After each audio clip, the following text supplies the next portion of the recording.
Dear learners, আজকে আমরা জানব দ্বিগু সমাস সম্পর্কে। দ্বিগু সমাস জানার আগে আমরা আবার এর কোন পদের অর্থ প্রাধান্য পায় সে সম্পর্কে একটু মনে রাখার টেকনিকটা জেনে নেব। দ্বি অর্থ দুই, তাহলে দ্বি অর্থ যদি দ্বিতীয় হয় সেই হিসেবে যদি ধরি, তাহলে প্রথমটা যদি হয় আমার পূর্বপদ, দ্বি অর্থ দ্বিতীয় অর্থাৎ 2 নাম্বার পদ, আর সেটা হবে পরপদ। এ হিসেবে আমরা ধরে নিতে পারি যে দ্বিগু সমাসে পরপদের অর্থ প্রাধান্য থাকবে এবং পূর্বপদে থাকবে সংখ্যা এবং পরপদে থাকবে বিশেষ্য পদ।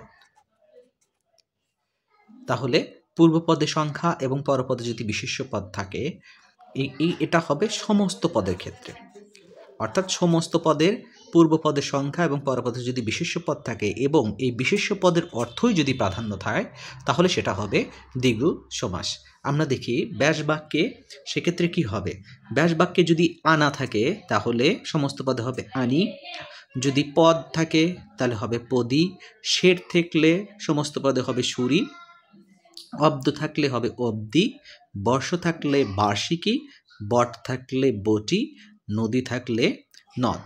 এইবার আমরা যাই সমস্ত পদের কিছু উদাহরণের, যেমন দু আনি, দু আনার সমাহার, অর্থাৎ এখানে দেখতে হবে আমার এখানে পূর্বপদ আছে দু, তার মানে এটা আমার সংখ্যাবাচক শব্দ।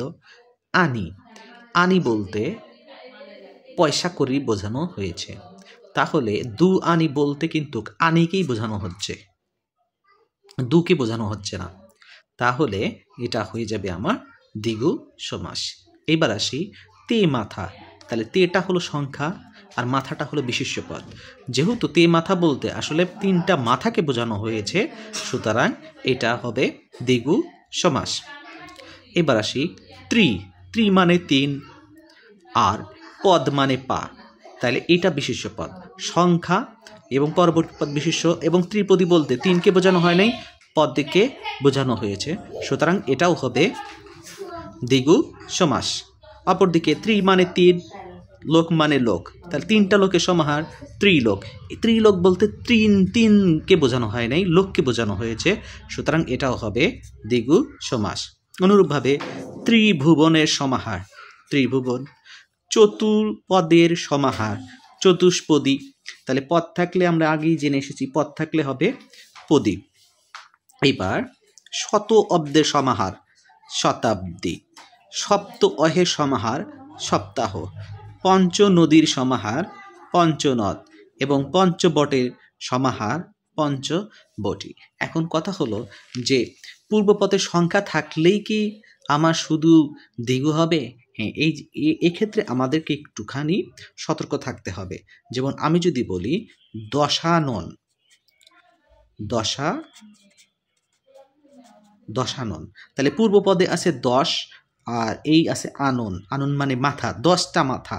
এখন 10টা মাথার সমাহার না বুঝিয়ে এটা কিন্তু বোঝানো হয়েছে রাবণকে।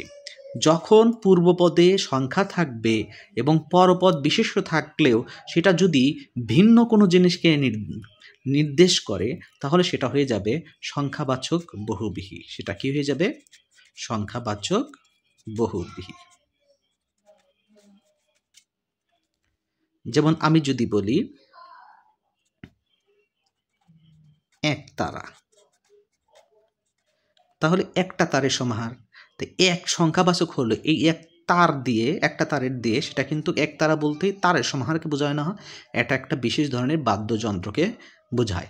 অনুরূপভাবে আমি যদি বলি চৌচালা, চৌ মানে চাল, চার, চালা মানে ঘরের চালা। এখন চৌচালা বলতে কিন্তু চালকে নির্দেশ করে না, এটা একটা ঘরকে নির্দেশ করে, চালের সমাহার অর্থে ব্যবহৃত হয় না, এটা একটা ঘর নির্দেশ করে, অর্থাৎ তৃতীয় কোনো জিনিসকে নির্দেশ করে। যখন আমার এই বিশেষ্য পদের এই চালকে হোক বা যেটাই হোক, এই বিশেষ্য পদের অর্থ অনুযায়ী না হয়ে যদি ভিন্ন কোনো অর্থ প্রকাশ করে, তখনই সেটা হয়ে যাবে সংখ্যাবাচক বহুব্রীহি। যেমন আরেকটা আমরা বলি ষড়ভুজা, তার মানে ষড় মানে 6, ভুজ মানে বাহু, তাহলে 6টা ভুজের সমাহার, তাহলে ষড়ভুজা বলতে ভুজ 6টা বাহুর সমাহারকে বোঝায় না, বাহুকে বোঝায় না, এটা বলতে দেবী দুর্গাকে বোঝায়। কাকে বোঝায়?